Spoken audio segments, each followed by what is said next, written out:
నువ్వు బయటకు వచ్చినావు ట్యాక్సీ కట్టు, లోపలికి వచ్చావు ట్యాక్సీ కట్టు.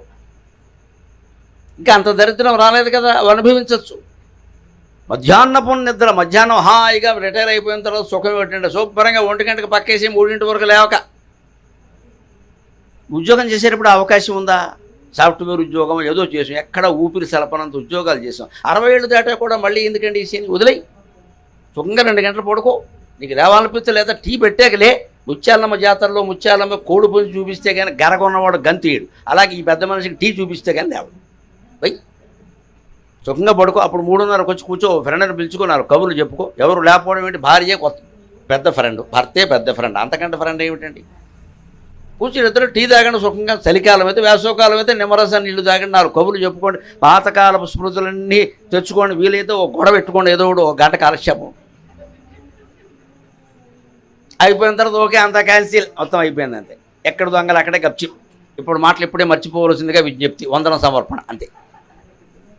ఎందుకంటే ఎందుకు పెట్టుకున్నామంటే గొడవ అంతే, సరదా కావాలి కదా. ఏం లేకపోతే ఎలా గొడవ పెట్టుకుంటాం? జగడమాడైనా జాగారం చేయమన్నారు శివరాత్రి నాడు నిద్ర వస్తుంటే వెళ్ళంతా గొడవ పెట్టుకుని జాగారం చేయాలి. 12 దాటాకి మొత్తం సంధి రాయిబారం అంతే. మరి నిద్ర వస్తుంటే ఏం చేస్తాం? దీని జీవితాన్ని సరదాగా మార్చుకోవచ్చు. సెలవులు, మధ్యాహ్నపు నిద్ర, సంధ్యాయుగ్మారుణ ఆవకాయ. తెలుగు భారతీయులు కాదు, ఆంధ్రులకు మాత్రమే పట్టిన అదృష్టం. వేసవకాలమే ఆవకాయ రుచిగా ఉంటుంది మిగిలినప్పుడు కంటే. అసలు ఆ కొత్త ఆవకాయ వేసుకుని మామిడి పండ్లు నంచుకుంటే అంతకంటే గొప్ప ఆనందం ఉందండి. ఇలా తినే పిజ్జాలు బర్గర్లు ఏమైనా ఆనందంగా ఉంటాయి? వాడు ఇంత రొట్టు ముక్క ఎడతాడు, దాన్ని 2 భాగాలు చేస్తాడు, దాని మధ్యలో గడ్డి గాదం మన్ను మాంసం అన్నీ పెట్టి అని తింటూ ఉంటాడు. ఇంత నోరు తెరవాలా దానికి? ఒక మామిడి పండు శుభ్రంగా చెరుకు రసాలు, నూజివీడు రసాలు వస్తాయి. నూజివీడిని తెప్పించండి, మీరు ఇబ్రహీంపట్నం వాళ్ళు కదా, నూజివీడు దగ్గరే కదా, తెప్పించండి నూజివీడు రసాలు. అవి ఎలా ఉంటాయంటే పద్యంలో చెప్ప, ఒక హస్తం బంధునం పట్టలేమో ఈ అన్న రసాలు. ఒక రసం పండు చేతిలో పెట్టు, ఒక చేతితో పట్టుకోవాలి, 2 పళ్ళతో పట్టుకోవాలి. దాన్ని అలాగే తినాలి, కొయ్యకూడదు. అది రసం. కోసే పండు వేరు, పీల్చే రసం తాగే పండు వేరు. ఒక హస్తంలో సరిపోనటువంటి రోజు 2 చేతులతో పట్టుకుంటే కానీ అంత మొత్తం ఏదో ఇవ్వాలన్నా ఆవిడ 2 చేతులు పట్టాలి. స్నేహరసము, అన్నింటికి మించినవి స్నేహరసాలండి. వాటిని ఆస్వాదించవచ్చు కదా, అభ్యంతరం ఏముంది ఇక్కడ? దాంతోపాటుగా మనం అలవాటు చేసుకోవలసింది ఏమిటంటే, ఎప్పుడు చూసిన విషయాలే అయినా 60 ఏళ్ల తర్వాత 50 ఏళ్ల తర్వాత నుంచే మీరు అభ్యాసం చేస్తే కొత్తగా ఉంటాయండి. మన పిల్లలే మనకు ఆశ్చర్యంగా కనపడతారు. 50 దాటేసరికి వాడికి పెళ్ళి, వాడు చిన్న పిల్లని ఎత్తుకుని మన దగ్గరికి వచ్చాడు, నాన్న మనవరాలు ఎంత బాగుందో అంటే మనకేమనిపిస్తుంది? వీడు గాడిది, వీడి చిన్నప్పుడు ఈ వయసులో వీడు నేర్చుకుని అప్పుడు వీడు తండ్రి అయిపోయాడు, వీడికో కూతురు. ఇదెంత ఆశ్చర్యకరమైన సన్నివేశం అండి. అది మనకెంత అదృష్టం ఉంటుంది. మా పెద్ద అబ్బాయికి కూతురు పుట్టగానే వాడు నాకు చూపించి ఇలాగే అంటే అన్నాను, వాడిని నేను ఎత్తుకున్న ఫోటో వాడికి పంపించి దీన్ని ఓ చోట పెట్టరా. వాడు పుట్టినప్పుడు నేను ఒళ్ళో కూర్చోబెట్టుకున్న ఫోటో ఉంది, నాకు జాగ్రత్త చేయడం వల్ల అది ఇచ్చా. ఇప్పుడు వాడి ఇంట్లో వాడు విశాఖపట్నంలో వాడు ఈ ఫోటో పెట్టి వాళ్ళ అమ్మాయిని వాడు ఎత్తుకున్న ఫోటో పెట్టి 2 ఫోటో పెడితే చూసిన వాళ్ళు అంటారు, మీ నాన్నగారికి నీకు తేడా కనపట్లేదే, ఆ పిల్లలు కూడా తేడా కనపట్లే. ఇదంత విచిత్రం ఇది జీవితంలో. దీన్నే కావ్యాల్లో ఎంత అందంగా చెబుతారంటే, నువ్వు చూసినవే అయినా కొత్తగా కనపడతాయ్యా జీవితంలో, ఎందుకు విసుక్కుంటున్నావు? దృష్టపూర్వ అపిహ్యర్థాక కావ్యే రసపరిగ్రహాత్, దృష్టపూర్వ అపిహ్యర్థాక కావ్యే రసపరిగ్రహాత్, సర్వే నవయివా భాంతి, సర్వే నవయివా భాంతి, మధుమాసైవ ద్రుమాగా, మధుమాసైవ ద్రుమాగా. దృష్టపూర్వాపిహ్యర్థాక, నువ్వు అనుభవించిన సుఖాలే కావచ్చు, పొందినవే కావచ్చు. నీ కొడుకునో నీ కూతురునో నువ్వు ఎత్తుకున్నప్పుడు నువ్వు ఆనందించి ఉండొచ్చు తల్లిగా తండ్రిగా. కానీ మనవరాలని మన కూతురు ఎత్తుకుని మన దగ్గర కూర్చుంటే, నేను తల్లిని, ఈవిడ నా కూతురు, దానికో కూతురు ఉంది, ఇదే పిట్ట కదా, దానికో చిన్న పిట్ట, ఎంత ఆశ్చర్యంగా ఉంది ఇది. నేను దీనికోసం పడిన తాపత్రయం కంటే నా కూతురు ఎక్కువ పడిపోతుంది, దీనికోసం నేను కూడా పడవలసి వస్తుంది. అంతే కదా. దానికి వల్ల కాకపోతే అమ్మ రొంపట్టింది, నాకు ఏం చేయాలో తెలియట్లా, నువ్వు చూసుకో ఉంటుంది. ఈ తల్లి వెంటనే వైద్యం చేస్తుంది అనుభవం కారణంగా. అంటే ఇదివరకు చూసినటువంటి పిల్లలే మనకి విచిత్రంగా కనపడతారండి. సర్వే నవయవా భాంతి, అన్నీ కొత్తగా ఉంటాయి. ఎలాగా? కావ్యే రసపరిగ్రహాత్, కావ్యాల్లో రసం అనేది ఉంటుంది. అది ఆ నాటకం ఎన్నిసార్లు చూసినా మనకు చూడాలనిపిస్తుంది. హరిశ్చంద్ర నాటకం 100 సార్లు చూసిన వాళ్ళు ఉన్నారు. ఎందుకని? అదే రసం కదా, అదే కరుణ కదా. హరిశ్చంద్రుడు రాజు అని తెలుసు, ఆయన అన్నీ కోల్పోతాడని తెలుసు, అడవికి పోతాడని తెలుసు, అక్కడ మాయలు జరుగుతాయని తెలుసు. లోకితాసుడు చంద్రమతి దాసీలు అయిపోతారని తెలుసు, ఈయన కాటికాపర అవుతాడని తెలుసు, భార్యనే నరికేయాల్సిన అవసరం వస్తుందని తెలుసు. ఈ నాటకం 100 సార్లు ఎలా చూస్తారంటే పైగా దుఃఖం ఇది, సుఖం కాదు. ఏ రాధాకృష్ణ అయితే పోనీ సరదా దృశ్యాలు ఉంటే చూద్దాం అనుకోవచ్చు, హరిశ్చంద్రుల్లో ఏముంటాయి వాళ్ళకాడ తప్ప. కానీ మరి అదే హరిశ్చంద్రుడు శ్మశానమా ఓ సురాపాత్రమా నీ అత్యంతము పూజ్యురాలు అని అంటుంటే అని ఎలా వేసాం మనం. పైగా 100 రూపాయల నోటు వేదిక మీద మళ్ళీ వాడో అన్నాం. వాడు ఏడుస్తుంటే నీకు ఆనందంగా ఉందా? డబ్బులు ఇచ్చి పాడమంటున్నావు. లోకితాసుడు పోయి చంద్రమతి ఏడుస్తూ ఉంటే బ్రహ్మాండంగా పాడేవని మా దగ్గర రాజేశ్వరుడు ఒక నటీమని ఉండేది, అప్పట్లో బాగా వేసేది. ఆవిడకి 2 రూపాయలు ఇచ్చి పాడమండం చూసాను. నాకు అప్పుడు చిన్నతనంలో తెలియక ఆవిడ కొడుకు పోయి ఏడుస్తుంటే వీడికి ఆనందంగా ఉంది, 2 రూపాయలు ఇచ్చాడు అనుకున్నాను. ఆవిడ 2 రూపాయలు తీసుకుని చక్కగా దోపేసి మళ్ళీ పాడేస్తుంది ఆవిడ. అప్పుడు నాకు అనుమానం వచ్చింది, ఈ కొడుకు పోయిన దుఃఖం ఉందా లేదా. అది నాటకం. ఎంత ఆశ్చర్యం అండి. నాటకం అర్థమైతే జీవితం అర్థం అవుతుంది. అందుకే ఈ జగత్తుని జగన్నాటకం అంటారు, కృష్ణ పరమాత్మని జగన్నాటక సూత్రధారి అంటారు. ఇది నాటకం అని అర్థమైతే జీవితం చాలా బాగుంటుంది. మనం దీన్ని రియల్ లైఫ్ అనుకుంటున్నాం, ఇది రియల్ లైఫ్, ఇది రియల్ కాదు. ఇదో పెద్ద మిథ్య, ఇదో నాటకం. ఇందులో అనేక రసాలు నడుస్తాయి. అయితే చంద్రమతి పాత్ర వేసినప్పటికీ తెలుసు తన కొడుకు పోలేదని. కింద పడుకుని మేము ఇచ్చిన అట్టిపళ్ళు తినేవాడు. లోకితాసులు ఇలా అడ్డంగా పడుకుంటాడు బల్ల మీద. మేము హార్మనీ పెట్టి నుంచి 2 అట్టిపళ్ళు ఇచ్చాడు. ఆ వేసింది మావాడే, మా ఫ్రెండే. లోకితాసుల కోసం ఏమన్నా పట్టుకొస్తారేట ఇక్కడ, మళ్ళీ 400 ఇవ్వాలి వాడికి. ఎవడో మా ఫ్రెండ్ని ఒకటి అక్కడ పోయాడు, వీడేమో అరే అట్టిపళ్ళు పట్టరానివాడు. వాడు ఏదో అరగంట పడుకోవాలి, వీడు పద్యాలు అయ్యేవారు. వాడు కాలక్షేపం ఏది, మేము అందుకని కింద నుంచి అట్టిపళ్ళు అందించేవాళ్ళం. మిఠాయి ఉండలో, వేరుశనగ పప్పులు, వాడు ఇవన్నీ తినేవాడు. మాకెలా ఉండేది, వాడు చచ్చిపోలేదు, వేరుశనగ పప్పు తింటున్నాడు. ఈవిడేమో పోకుండానే పోయాడని అడుగుతోంది. వీడెవడో బుద్ధి లేకుండా 2 రూపాయలు ఇచ్చి మళ్ళీ ఆడవమంటున్నాడు. ఎంత విచిత్రం అండి. నాటకం అర్థమైతే, సినిమా అర్థమైతే జీవితం అర్థం. అక్కడ ఏది నిజంగా జరగలేదని మనకి తెలుసు. సినిమాలో అందరూ నటులు నటిస్తున్నారని తెలుసు. వాళ్ళు తర్వాత అన్నీ మళ్ళీ మామూలుగానే ఉంటారని తెలుసు. కానీ వాళ్ళు దుఃఖపడ్డారని మనం దుఃఖపడ్డాం. రుమాళ్ళు తడిపేసుకోవడం. వాళ్ళ కోపం వస్తే మనం కోపం వచ్చేయడం, వాళ్ళు ఎగిరితే మనం ఎగరడం. ఎంత విచిత్రం ఇది. ఇదే జీవితం కూడా. జీవితం కూడా ఒక నాటకం. నాటకంగా నువ్వు భావిస్తే ఆనందంగా ఉంటుంది. దీన్ని నిజం అనుకునేసరికి బీపీ వచ్చేసింది. ఇక్కడ నటించే నటుడికి బీపీ రాలేదండి. కిందకి దిగాక డబ్బులు ఇవ్వకపోతే బీపీ వచ్చింది వాడికి. నటించే నటుడు పద్యాలు పాడుతున్న హరిశ్చంద్ర పద్యాలు ముఖ్యంగా చూడండి. హరిశ్చంద్రుడు వేదిక మీదకి వస్తాడు, మా యామి జగం అని పాడాలి కదా. 6 మనిషిని ఏమంటాడు, 6:30 అంటాడు. ఎందుకంటే వీడు 3:30 వేసాడు. వీడు 3:30 వేసే వచ్చాడు, లేత పాడలేడు. అందుకని 6:30 వాడు సొమ్మె 7:30 వేస్తాడు, పెద్దగా పాడతాడు. అంత గొంతెత్తి పాడినా వాడి గుండెపోటు రాదండి. దిగా కిరాయి ఎక్కడితే మాత్రం వస్తుంది. గుండెపోటు వాడికి వస్తుంది, రోకటపోటు వీడికి వస్తుంది. ఇది జీవితం. ఆ నాటకంగానే దీన్ని ఎందుకు భావించలేకపోతున్నావు? ఇది నాది అనుకోబట్టి ఇక్కడ ఏదో వచ్చింది. మొత్తం సమస్యలన్నింటికి అదే కారణం. నాది అనడమే సమస్య, అందరిది అంటే పరిష్కారం అండి లెక్క. నాది సమస్య, అందరిది అనేది పరిష్కారం.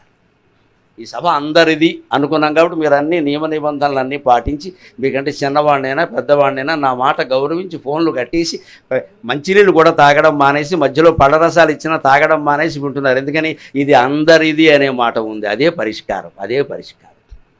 నా సభ, నేను మంచినీళ్ళు తాగితే ఆయన కూడా వద్దనడానికి, నేను ఫోన్ చూస్తే ఆయన కూడా వద్దనడానికంటే గొడవ అయిపోతుంది. ఇది సభ ఒక ఏకాత్మ ప్రయోజనం కోసం వచ్చాము ఇక్కడికి. మనం ఎంటర్టైన్మెంట్ కోసం రాలేదు ఇక్కడికి. It's not for entertainment, it's very serious. ఇది గంభీరమైన విషయం నేను మాట్లాడేది, సరదా కాదు. ఇందులో జోకులు ఉంటే ఉండొచ్చు, నవ్వితే నవ్వచ్చు. This is very serious. ఇది అమల్లో పెడితేనే ఆనందంగా ఉంటారు, లేకపోతే మట్టి కొట్టుకుపోవడమే ఎక్కడలాగా. పెట్టాలంటే దాన్ని శ్రద్ధగానే వినాలి. ఏదో తాగుతూ ఏదో తింటూ ఫోన్ చూస్తూ మధ్యలో ఓసారి నవ్వగానే ఏంటికి నవ్వారు, నీ మొహం నీ నవ్వే యోగం లేదు, వాళ్ళు నవ్వారు. ఎందుకు నవ్వారు అడుగుతున్నామంటే నువ్వు వెళ్ళలేదన్నమాట. కోల్పోవడానికి వీల్లేదు. మీతో పాటు నేను ఫోన్ చూడడం మొదలెట్టే అనుకోండి, మొత్తం సభ గోవిందా. నేను చూడకూడదు ఏంటి ఇక్కడ. అందరం ఒకే దాని మీద, అదే అందరిది అనుకుంటే పరిష్కారం, నాది అనుకుంటే సమస్య. జీవితంలో ఏదైనా అంతే. అది అందరికి సంబంధించిన బాధ్యత అంటే మనం ఇంకా తేలిగ్గానే తీసుకుంటూ చేయవలసింది ఏదో చేస్తాం. నాది అనుకోని వెరి తాపత్రయం పడతాం, విఫలం అవుతాం, దెబ్బతింటాం. చూసుకునేవాడు చూసుకుంటాడు. అందుకని కావ్యే రస పరిగ్రహాత్. నాటకంలో ఎలాగైతే దుఃఖాన్ని సైతం, శృంగారాన్ని సైతం, మరోదాన్ని, వీరాన్ని, అద్భుతాన్ని, బీభత్సాన్ని, భయానకాన్ని కూడా మనం రసంగా స్వీకరించామో, జీవితంలో కూడా పరిణామాలని రసంగా స్వీకరించగలగాలి. అప్పుడే అది బాగుంటుంది ఖచ్చితంగా. ముఖ్యంగా ఈ వయస్సు దాటాక 50 దాటాక 60 చేరుతూ ఉంటే 60 కూడా దాటాక వచ్చే పెద్ద సమస్య ఏమిటో తెలుసా? రిటైర్ అయిపోయాం, ఏం చేయాలో తోచట్లేదు. ఇది పెద్ద సమస్య. ఇంతకాలం ఏం తోచింది? 10 మందిని తోసాడు లోపలికి, అందుకని తోచింది. ఇప్పుడు ఆ తోపుడు బండి లేదు ఇక్కడ, ఎవడో పట్టించుకోవట్ల. ఆఫీసులో ఉంటే అక్కడ ఏదో పెత్తనం చేయడం, 10 మందికి బాస్ అనడం, వాడు ఎవడో శబాస్ అనడం. అది ఇవి ఇంట్లో ఉంటే ఈవిడ ఇంట్లో ఉన్న ఉద్యోగం చేసిన ఈవిడికో పెత్తనం ఉంటుందిగా, ఇంట్లో పెత్తనం ఉంటుంది. లేదా కనీసం పని మనుషుల మీద పెత్తనం చేయడం, ఏదో ఆ కూరల వాడి మీదనే పెత్తనం చేయాలి. ఎవడో ఒరే అనడానికి ఒకడు ఉండాలి మనకి. ఏదో చేసాం. రిటైర్ అయిన తర్వాత ఎలా ఉంటుందంటే, మనం అక్కడ కూర్చుంటే మన మీదే పెత్తనాలు మొదలవుతాయండి, దాన్ని భరించగలగాలి. అదే జీవితం అంటే. ఇంతకాలం మనం చేసాం కదా. ఇప్పుడు వాడు చేస్తారు. ఒక హెడ్ మాస్టర్గా పనిచేసాడు ఒక ఆయన ఇంకొకటి ఆయనకి అప్పగించాడు. ఈయన వచ్చేస్తాడు, ఆయన ఉంటాడు కదా, చేసుకోమనాలి, సహకరించాలి. ఎవరైనా మన దగ్గరికి వచ్చి ఏమంటే మీరు ఉన్నట్టుగా లేదండి అంటే, ఈ రిటైర్ అయిన హెడ్ మాస్టర్కి ఎంత ఆనందంగా ఉంటుందో. అది బ్రహ్మానంద పదవి. లేదు కదా. మొన్న వచ్చిన సైన్స్ మాస్టర్ కూడా అదే అన్నారయ్యా, ఏంటి స్కూల్ మొత్తం పాడైపోయిందిరా. నన్ను మన్నించండి, ఈ కుళ్ళు బుద్ధి ఎలా ఉందంటే, ఈ రిటైర్ అయిన హెడ్ మాస్టర్కి స్కూల్ పాడైపోవాలని ఉందండి, ఈయనకి బాగుపడాలండి. తాను వదిలేసాడు కాబట్టి పాడైపోవాలి, తాను ఉంటే బాగుండాలి. ఈ బుద్ధికి పరిష్కారం చెప్పండమా, మొత్తం ప్రపంచ సమస్యలన్నీ పరిష్కారం అవుతాయి. నువ్వు ఉన్నప్పుడేమో అది బాగుండాలా, నువ్వు బయటకు వచ్చా కూడా పాడైపోవాలా. ఏదైనా క్లబ్కి సెక్రటరీగా చేసిన అంతే, సంస్థకి అధిపతిగా చేసినంతే. వాడు ఉన్నప్పుడు బాగుండాలి. వాడు వచ్చిన తర్వాత ఎవరన్నా వస్తే మీరు ఉన్నట్టుగా లేదండి అనగానే ఇంకాస్త టీ ఎక్కువిస్తాడు, ఇంకాస్త కాఫీ ఎక్కువిస్తాడు. కానీ ఇది విషం రూపంలో వాడు హృదయంలో కొడుతుందని తెలుసుకోలేకపోతున్నాడు. ఈ ద్వేషం. సంస్థ అన్నాక ఎప్పుడైనా బాగుండాలి, మనం ఉన్నా లేకపోయినా. సంసారమేనా అంతే, ప్రపంచమేనా అంతే, మనం ఉన్నా లేకపోయినా బాగుండాలి. ఒకటే లెక్కండి, జీవితంలో సంతోషంగా ఉండాలంటే మనం ఉన్నంతకాలం మన ప్రాధాన్యం మనకు ఉంటుంది. కానీ మనం పోతే ఏది ఆగదండి, అది గ్రహించుకోవాలి. ఎక్కడ ఎవరి పని వాళ్ళు చేసుకుంటూనే ఉంటారు. మనకి ఏదో మొత్తం ప్రపంచం గాంధీ గారు పోతే ఆగలేదు, మనం పోతే ఆగిపోతే కదా మనం అవడం. దానికి సిద్ధపడాలి ముందే.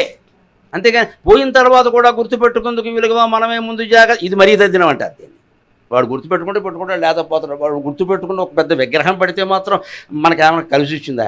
ఇటీవల ఎవరో నాకు ఫోన్ చేశారు ఒంగోలు నుంచి, మేము ఈ విగ్రహం పెట్టదలుచుకున్నాము, నేను బతుకుంటాం, మీకు ఇష్టం లేదా అని అడిగాను. చాలా సీరియస్గా ఉంటుంది యోగా. ఏంటి నా విగ్రహం ఎందుకు పెడతావు? మాకు గౌరవం అయితే నేను చెప్పినవి చేయి. విగ్రహం పెడతానంటే పైన నా విగ్రహం పెడతాడు, నన్నే వచ్చి ఆవిష్కరించమంటాడు. నమశివాయ. అప్పుడు నేను ఇంకో నాకంటే తెలివిగా మాట్లాడింది మా శారద. విగ్రహం పెడతారంటే తర్వాత పెట్టాలని ఎట్టేస్తా, ఎవరు చూశారు మా ఆయన మీద. నిజం చెప్పావు వెళ్ళాలా అనుకున్నా. మనకు తోచిన ఆలోచనలు ఆడాళ్ళకి దోస్తాయి. వాడు మొహమ్మద్ చెప్పేసి, మీరు విగ్రహం పెడతారండి, తర్వాత పెట్టాలి రెట్లేస్తాయి, మీరు పట్టించుకుంటారా, ఇది భరించాలా మేమని చెప్పింది. అంతే కదండి అన్ని విగ్రహాలకి జరుగుతున్న మర్యాద. విగ్రహం పెట్టేద్దాం, ఏదో ఇచ్చేద్దాం, కంకణాలు చేయించేద్దాం, నానా గొడవ చేసేద్దాం, చెప్పింది ఆచరిద్దామని ఉండదండి. అది చాలా కష్టం కదా. ఇది చాలా తేలిక. ఆయన దగ్గర మోజు సంపాదించుకోవచ్చు బాగా. మాకు అత్యంత ఆత్మీయులు నా విగ్రహం పెట్టి, నాకు ఉపయోగం ఏంటి దానివల్ల? ఈ విగ్రహాల వల్ల మనకు కలిసి వచ్చిందండి. చెప్పింది ఏమైనా ఆచరిస్తే ఆ పేరు జీవితాంతం ఉంటుందండి, తరాల తరబడి ఉంటుందమ్మా. మీ పిల్లలు, మీ మనవాళ్ళు కూడా చెప్పుకుంటారు, పలానా ఆయన మా నాన్నకి చెప్పారట, మా నాన్న నాకు చెప్పారు, ఈ మాటలని చెప్పుకుంటే అప్పటికి నేను బతుకున్నట్టే కదా. కాళిదాసు ఇవాళ ఎందుకు బతుకున్నాడు, మాగుడు ఈరోజు ఎందుకు బతుకొచ్చాడు ఇక్కడికి? మంచి మాటలు చెప్పబట్టే కదా. ఆ మాటల ఆచరణ ద్వారా ప్రచారం కావాలి, కానీ ఒట్టిన ఆ వ్యక్తికి ఏదో సన్మానాలు సత్కారాలు చేయడం కాదండి. ఈ అజ్ఞానం నుంచి బయటపడాలి. అందుకే ఏం చెయ్యాలో పాలుపోవట్లేదు అంటే అది గొప్ప దశ. ఏమీ చెయ్యకపోవడమే నిజమైన జ్ఞానం. జిడ్డు కృష్ణమూర్తి గారు చెబుతాడు తన తత్వంలో, మనిషి సుఖపడాలంటే ఏం చెయ్యాలి అన్నాడు. ఏమీ చెయ్యకు సుఖంగా ఉంటామని. కనీసం అది రిటైర్ అయ్యాకైనా మనం గమనించాలి. ఏమీ చెయ్యొచ్చు, హాయిగా ఇంట్లో సుఖంగా కూర్చుని ఏది అత్యవసరమే వస్తుందో అదే చేస్తాం. మిగిలిన కాలక్షేపాలు ఏవో మనం గ్రంథాలు చదువుకోవడమో, ఏదో మన పని మనకు ఆసక్తులు ఉంటాయి కదా. సంగీతం నేర్చుకుందాం అనుకుని నేర్చుకోవాలి, అప్పుడు నేర్చుకో, హాయిగా పాడుకో. అప్పుడు కూడా ఏమిటో 2 పాటలు పాడగానే నాకు ఇంకా కచేరీ అక్కర్లేదమ్మా, 70 ఏళ్ళు వచ్చే కచేరీ సిగ్గు లేకుండా కూర్చో, నీ పాట నువ్వు పాడుకో ఇంట్లో. ఇంకా ఎవడో మెచ్చుకోవాలి, కచేరీ పెట్టాలి, ఎవరో మెచ్చుకోవాలి. కుర్రపిల్లలు అందరూ పాడుతున్నారు, నన్ను పాడనివ్వట్లేదు. ఎందుకు ఈ గోల? లేకపోతే 80 ఏళ్ళు వచ్చినా సరే మాట్లాడాలి. ఏం మాట్లాడతావమ్మా, పళ్ళు లేవు, ఊడిపోయి, ఎందుకు వచ్చిన గొడవ? ఎంతసేపు వ్యక్తం కావాలి. ఈ వ్యక్త ప్రకృతి నుంచి అవ్యక్త ప్రకృతిలోకి మారడమే వార్ధక్యం. అదే మలి వయస్సు, మరొక జీవితం. అవ్యక్తం కనపడం, మాట్లాడడం, ఎవరికి చెప్పం. మన గురించి అనుకోవాల్సిన అవసరమే లేదు ఇక్కడ. అవ్యక్తం కూడా పట్టుకుంటాం. మూల ప్రకృతి అవ్యక్త వ్యక్తావ్యక్త స్వరూపిణి వ్యాపిని వివిధాకార లలితా సహస్రంలో ఉన్నమాట. మూల ప్రకృతికి అవ్యక్త, వ్యక్త అవ్యక్త స్వరూపిణి. అవ్యక్తంగానే ఉంటుంది అమ్మవారు, కానీ ఆవిడే వ్యక్తం అవుతుంది, ఆవిడే అవ్యక్తంగా ఉంటుంది. మనం ఉండలేమా అండి? మనం వ్యక్తమే ఎందుకు కోరుకుంటాం, అవ్యక్తంగా కూడా ఉందాం. మనం ఎవరు పట్టించుకోవట్లేదంటే మనకి ఏ బాధ్యత లేదు, హాయిగా ఉండొచ్చు. అప్పుడు తగ్గించుకోవాల్సిన శంకరాచార్య వేదాంత రెండములో చెప్తారు, వృధాక్రియాన్ వృధాలాపాన్ వృధావాదాన్ మనోరథాన్ త్యక్త్వా ఏకం బ్రహ్మ విజ్ఞేయం ఇది వేదాంత డిండిమక. అనవసర పనులన్నీ మానేయి, వృధాక్రియాన్. ఎప్పటికైనా నెత్తి మీద పెట్టుకున్న పనులన్నీ ఉంటాయే, ఇంకా ఏదో సంపాదించాలి, ఇంకా ఏదో చెయ్యాలి. మా వాడు ఇల్లు సొంత ఇల్లు కట్టుకోలేదు, ఇప్పటికే అర్జెంట్లో వాడు సొంత ఇల్లు నీకు అనవసరం, అది వాడు కట్టుకుంటాడు. నీకు అనవసరం, ఇక వాడిని ఊరికి అంటద్ది. ఇక్కడ నీ ఇల్లు కట్టాలరా, ఈ ఇల్లు సరిపోదరా, ఇంకేదో కట్ట, నా కళ్ళతో చూడాలనుంది మనవరాలి పెళ్ళి, నీకెందుకు ఆ గొడవ, అది ఎప్పటికే చేసుకుందేమో నీకేం తెలుసు. ఇప్పుడు ఎవడో మనకి చెప్పి పెళ్ళిళ్ళు చేసుకుంటాం, వాడు చేసుకున్నాక డాడీ బ్లెస్ మీ అని వస్తున్నారు. వాడు డాడీయే బ్లెస్ మీ అన్నవాడు గ్రాండ్ మా అని బ్లెస్ మీ అనకపోతే ఏమంటాడు? ఎక్కడ ఈ ముసలావిడ ఎవరికి కావాలి? ఒకటే లెక్కండి వేదాంతం. వారికి మనం అక్కర్లేనప్పుడు మనకి వారు అక్కర్లేదు. ఆ ఊరికి ఈ ఊరు ఎంత దూరమో ఈ ఊరికి ఆ ఊరు అంతే దూరం. అలా ఉండగలిగితే నిశ్చింతగా ఉండగలుగుతాం జీవితం. వారు వచ్చి దండం పెడితే ఆశీర్వదిస్తాం, దండం పెట్టకపోతే గొడవ లేదు, చెయ్యి ఆపాల్సిన పని కూడా లేదు, హాయిగా ఆ చెయ్యి భగవంతుడు పాదాల మీద తాపుతాం. ఈ గ్యాంగ్ మీద చాపడం మనకేం పని? నన్ను ఎవరు గుర్తుపట్టట్లా, నన్ను ఎవరు పలకరించకపోతే మన అదృష్టం అండి, ఒంటరిగా కూర్చోవచ్చు. ఇందాక కార్యక్రమానికి ముందు నేను 9:30కే వచ్చా. నాకు సమయం చెప్పారు, పాపం వారు తీసుకొచ్చారు, వచ్చారు. నాకు అక్కడ ఒక అరగంట సమయం దొరికింది. ఇంత ఖరీదైన హోటల్లో వెనకాల ఉన్న ఆకుపచ్చని చెట్లన్నీ చూసే అవకాశం నాకు రాదు కదండి. ఆ రూములో నేను ఒక్కడనే ఉండి ఆ తెరలన్నీ తొలగించి ఆ చెట్లు చూస్తూ అరగంట గడిపానమ్మా. నా ఆనందం నాది. మీకు చెబుతున్నాను కదా, బాల్కనీలో ఉండి చూడమని. సొమ్మేమో మీది, షోకేమో నాది. నేను ఇక్కడికి వచ్చి ఆ రూమ్ తీసుకుని ఆ చెట్లు చూడాలంటే ఇక్కడ 3,000 4,000 ఇవ్వాలి. ఎందుకు వచ్చిన గొడవ? మీరు ఇచ్చుకున్నారు, నేను నా సమయానికి నాకు మైక్ ఇస్తే అయిపోయాయి. అదైతే అడుగుతానే. ఆయన 10:30 అని చెప్పారు, ఇస్తారు పర్వాలేదు. నేను కూర్చున్నాను హాయిగా, నేనే ఆయన తొందర పెట్టలా. మీరు అయ్యాక రండి అని చెప్పాను. ఎందుకంటే ఇవాళ ఆదివారం ట్రాఫిక్ లేదు, తొందరగా వచ్చాం, రావేమో అనుకుని ముందు బయలుదేరాం, తప్పేముంది. అక్కడ ఒక అవకాశం దొరికింది. ఆ గదిలో నేను ఒక్కడనే ఉన్నాను, వారు అమ్మాయిలు ఉన్నారు. కాసేపు ఉన్నాక వారు ఏదో పని మీద, నేనే పంపించాను బయటికి, ఏదో పని ఉండి. వాళ్ళు నేను ఒక్కడనే ఉన్నా, హాయిగా చూశాను. అంతేకాని నాకు ఇక్కడ నలుగురిని ఏర్పాటు చేయాలండి, భజన చేయాలండి, కుదరలేదు. ఏ భజన ఎందుకు? ఇదే సెలబ్రిటీ స్టేటస్లో మోసపోయేది ప్రతి వాళ్ళు ఇదే. చుట్టూ నలుగురు ఉండాలి. పోతే 16 మంది ఉంటారమ్మా, నలుగురేం కర్మ. ఐస్ బాక్స్ చుట్టూ 16 మంది ఉంటారు. ఎందుకు చుట్టూ గ్యాంగు? ఎవడూ లేకుండా మనం ఉండలేమా? ఒంటరితనాన్ని ఏకాంతంగా మార్చుకోవాలి, అమృతప్రాయమైన జీవితాన్ని పట్టుకోవాలి. మీరు ముఖ్యంగా నాకు ఎక్కడ నచ్చారు, నేను ఎందుకు వచ్చానంటే కేవలం శ్రీకృష్ణ గారి గురించి మాత్రమే కాదు, ఆయన ప్రధాన కారణం. ఆయన చెప్పిన కారణం ఇంకా నన్ను ఆకర్షించింది.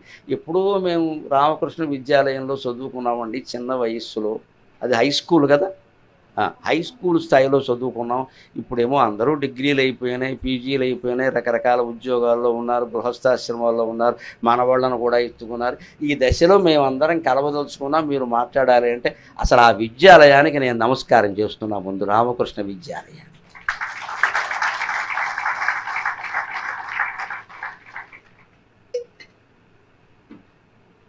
పరమహంస ఆశీస్సులు పుష్కలంగా ఉండబట్టి ఈ వయస్సులో కూడా మీకు సంకల్పం కలిగింది. లేకపోతే ఈవేళ స్నేహితులను రేపు మర్చిపోతున్నాం. ఎవడ గుర్తుపెట్టుకుంటాడండి 40 ఏళ్ల క్రితం వాళ్ళు? ఇంతమంది కబురు చేసి ఆడ మగ తేడా లేకుండా పెద్ద చిన్న అందరినీ పిలిపించడమా? మా పిల్లలు ఉన్నారండి ఇంట్లో, వాళ్ళతో సహా రమ్మన్నమా? ఏమిటిది? అది కదా. అందుకని మీ పాఠశాలకి మీరు ఏం చేయగలరో ఆలోచించండి, నా అభ్యర్థన అది. ఆ రామకృష్ణ విద్యాలయం ఎక్కడ ఉందో, ఇంకా దానికి ఏం సౌకర్యాలు కావాలో అవి మీరు ఆలోచించండి. అంతేకాదు మీ సొంత ఊరికి ఏం చేయాలో ఆలోచించండి. అది ఇప్పుడు ఆలోచించవలసిన విషయం. అది రామకృష్ణ మఠం అనేది కేవలం మఠానికి సంబంధించింది. రామకృష్ణుడు పరమహంస అంటే ప్రపంచం అంతా వ్యాపించిన మహాశక్తిని యోగశాస్త్రంలో పరమహంస అంటారు. సాక్షాత్ భగవంతుడు ఆయన, అనుమానం ಇಲ್ಲ.